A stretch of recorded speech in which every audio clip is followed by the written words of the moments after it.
Hari ini kita akan membahas salah satu isu yang cukup ramai, yaitu kebocoran data nomor pokok wajib pajak atau biasa kita sebut NPWP.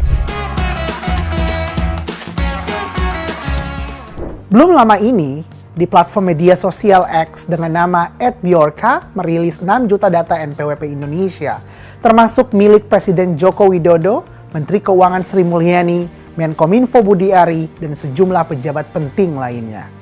Kondisi ini menimbulkan banyak reaksi, terutama di media sosial. Ada yang merasa tidak aman, ada pula yang mulai meragukan kemampuan pemerintah dalam menjaga data kita.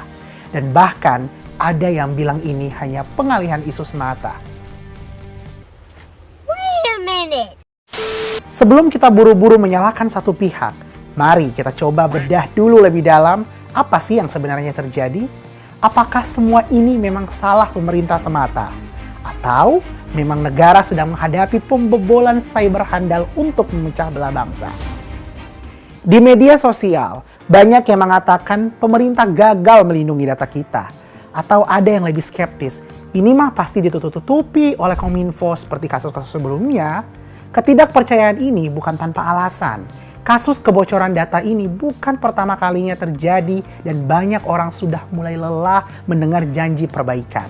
Jika mau adil, data yang saat ini diungkap oleh @bjorka adalah data lama hasil pembobolan Pusat Data Nasional Sementara atau PDNS Juni lalu. Sehingga bisa jadi akun @bjorka sengaja mempublikasikan pembobolan data NPWP untuk menarik perhatian publik dan menyudutkan pemerintah. Sebelum kita melangkah lebih jauh, penting untuk memahami bahwa masalah kebocoran data ini bukan hanya dialami Indonesia. Negara-negara maju seperti Amerika Serikat, Inggris, bahkan Singapura juga pernah mengalami kebocoran data nasional. Sebagai contoh, kasus Facebook di Amerika yaitu skandal Cambridge Analytica atau kasus di Singapura di mana 1,5 juta data pasien bocor, termasuk data Perdana Menterinya. Apakah ini berarti negara-negara tersebut gagal melindungi data warganya? Bisa jadi iya. Namun, hal ini menunjukkan bahwa ancaman keamanan siber memang ada di mana-mana. Dan kebocoran data bisa terjadi di negara manapun, sebaik apapun sistemnya. Sekarang, mari kita lihat apa yang sudah dilakukan pemerintah dalam menangani kasus ini. Setelah kebocoran data terungkap, langkah-langkah pencegahan sudah langsung diambil. Pemerintah bekerja sama dengan pihak terkait untuk menutup celah keamanan dan memperkuat perlindungan data. Kominfo juga telah menindaklanjuti insiden ini dengan melakukan investigasi menyeluruh dan memperbaharui sistem keamanan siber. Apakah ini merupakan solusi yang sempurna? Mungkin belum.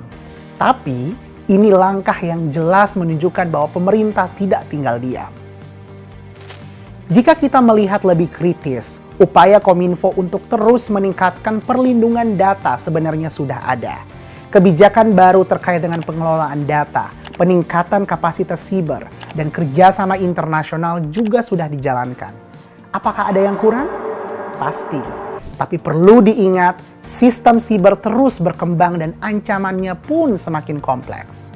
Kita perlu memahami bahwa perbaikan sistem tidak bisa instan. Ada satu hal yang perlu kita renungkan bersama. Apakah wajar jika setiap masalah dianggap murni karena kelalaian pemerintah? Faktanya, pemerintah, perusahaan teknologi, dan institusi di seluruh dunia menghadapi tantangan yang sama dalam hal keamanan siber. Dengan kebocoran yang terjadi di mana-mana, pemerintah Indonesia kini semakin memperketat sistem untuk menghindari kebocoran data di kemudian hari. Jadi, daripada melihatnya sebagai kegagalan total, mungkin ini waktunya untuk mulai mendukung upaya perbaikan yang sedang dilakukan. Di masa depan, kita bisa berharap adanya sistem yang lebih baik, lebih aman, dan lebih transparan. Pemerintah sedang berusaha membangun infrastruktur siber yang lebih kuat, termasuk dengan melibatkan pakar-pakar keamanan digital. Hal ini juga harus dibarengi dengan kesadaran masyarakat untuk lebih berhati-hati dalam membagikan data pribadi secara online. Keamanan data adalah tanggung jawab bersama antara pemerintah, perusahaan, dan kita sebagai pengguna. Mari kita lihat kasus kebocoran data ini dengan lebih jernih. Benar, ada kekurangan. Tapi ini bukan masalah yang hanya terjadi di Indonesia. Langkah-langkah perbaikan sedang diambil dan penting bagi kita untuk mendukung pemerintah dalam meningkatkan keamanan siber. Terus terjebak dalam narasi negatif hanya akan memperburuk situasi, bukan menciptakan solusi. Kebocoran data adalah masalah global. Kita punya pilihan, terus menyalahkan atau mulai mendukung perubahan demi masa depan yang lebih baik. Apa langkah terbaik yang bisa kita ambil sebagai masyarakat di tengah tantangan kebocoran data ini? Tulis komentar kalian di bawah ini.